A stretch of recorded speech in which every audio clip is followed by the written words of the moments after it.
Syracuse basketball announced last night that once Mike Hopkins took the job in Washington as the head coach, the school, quote, moved promptly to maintain stability and extended Jim Boeheim's contract, reportedly for 5 more seasons.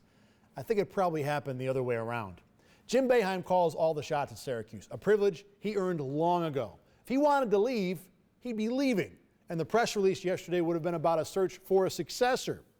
Sure, it's possible he may have wanted to help out the school in a pinch, but that brings us to the Hopkins side of things. If Boeheim really were planning to leave next year, why would Hopkins go to Washington? The Huskies were 9-22 this season, 2-16 in conference. They've got 1 NCAA tournament win since '98. No way Hopkins looks at Syracuse next year and Washington this year and lands on Washington as the better hand. Sure, Hopkins is going to have to follow a legend at Syracuse if he were to stay.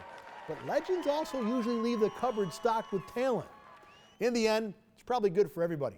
Hopkins doesn't get left holding the clipboard in Syracuse for another half a decade, and SU fans still keep the perfect head coach for their team with no end or retirement in sight.